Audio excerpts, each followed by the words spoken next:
வெற்றி வெற்றி ஓ பன்னீர்செல்வம் அவர்களுக்கு கிடைத்த மிகப்பெரிய மாபெரும் வெற்றி. பல நாள் காத்திருந்தது இன்று நடந்திருக்கிறது. இரட்டை இலை சின்னத்தை கைப்பற்றிவிட்டார் ஓ பன்னீர்செல்வம் அவர்கள் என்றே நாம் கூறலாம். நாடாளுமன்ற தேர்தலில் இரட்டை இலை சின்னத்தை பயன்படுத்த அனுமதி கோரி ஓ பன்னீர்செல்வம் அவர்களின் ஆதரவாளர்கள் தேர்தல் ஆணையத்திற்கு கடிதம் ஒன்றை அனுப்பியுள்ளனர். கட்சியின் ஒருங்கிணைப்பாளர் என்ற அடிப்படையில் இரட்டை இலை சின்னத்தை தங்களுக்குத்தான் ஒதுக்க வேண்டும் என்றும் படிவம் ஏ மற்றும் பி ஃபார்மில் ஓ பன்னீர்செல்வம் அவர்கள்தான் கையொப்பம் இட வேண்டும். எடப்பாடி பழனிசாமி அவர்களது வழக்கு நீதிமன்றத்தில் நடந்து கொண்டிருக்கக்கூடிய நிலையில் ஓ பன்னீர்செல்வம் அவர்களது ஒருங்கிணைப்பாளர் பதவியின் வழக்கு நீதிமன்றத்தில் நடந்து கொள்ளவில்லை. ஆகையால் அவருக்குத்தான் முழு அதிகாரம் இருக்கிறது. அதிமுகவில் யாரை வேட்பாளராக தேர்வு செய்யலாம், எந்த கூட்டணியுடன் முடிவை எடுக்கலாம் என்ற அனைத்து அதிகாரங்களும் ஓ பன்னீர்செல்வம் அவர்களுக்குத்தான் இருக்கிறது என்று தேர்தல் ஆணையத்திற்கு கடிதம் ஒன்றை அனுப்பியிருந்தார். ஆனால் எடப்பாடி பழனிசாமி அவர்கள் நீதிமன்றத்தை நாடியுள்ள பொழுது தேர்தல் ஆணையம் அனுப்பிய கடிதத்தை நீதிமன்றம் முழுமையாக ஏற்றுக்கொண்டு விட்டதாகவும் இதனால் எடப்பாடி பழனிசாமி அவர்கள் கடும் தலைவலியில் இருப்பதாகவும் தகவல்கள் வெளியாகி இருக்கிறது.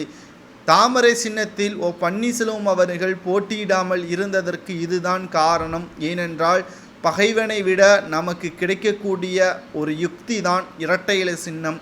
எடப்பாடி பழனிசாமி என்ற துரோகியை வீழ்த்த வேண்டும். அதற்கு பிறகு மக்கள் முன்னாடி நாம் இரட்டை இலை சின்னத்தில் வேட்பாளராக அறிவிப்போம் என்றும் ஓ பன்னீர்செல்வம் அவர்கள் தற்பொழுது நீதிமன்ற வாசலிலேயே கூறியிருக்கிறார். இன்று அதிமுகவின் இரட்டை இலை சின்னம் வழக்கு நடைபெற்று கொண்டிருக்கக்கூடிய நிலையில் முதல் வாதத்தை ஓ பன்னீர்செல்வத்தின் வழக்கறிஞர் ராம்குமார் ஆதித்தன் இதனை வழங்கியுள்ளார்.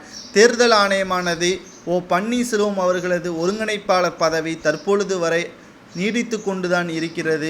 ஆகையால் அவர்தான் பிஃபார்மில் வேட்பாளர்களை முடிவு செய்ய வேண்டும். எடப்பாடி பழனிசாமி முடிவு செய்ய முடியாது என்பதையும் தெள்ளத் தெளிவாக தேர்தல் ஆணைய அதிகாரிகள் கூறிவிட்டார்கள். ஒட்டுமொத்தமாக எடப்பாடி பழனிசாமி அவர்களது தலையில் விழுந்த மிகப்பெரிய ஒரு மரண இடியாகவே இதை நாம் பார்க்கலாம். கிட்டத்தட்ட எடப்பாடி பழனிசாமி அவர்கள் ஓ பன்னீர்செல்வத்தை கட்சியிலிருந்து நீக்கியாச்சு என்று பல முறை நீதிமன்றத்தில் கூறினாலும் அவரை தவிர மற்ற அனைவர்களுக்கும் இரட்டை இலை சின்னம் உரிமை இருக்கிறது.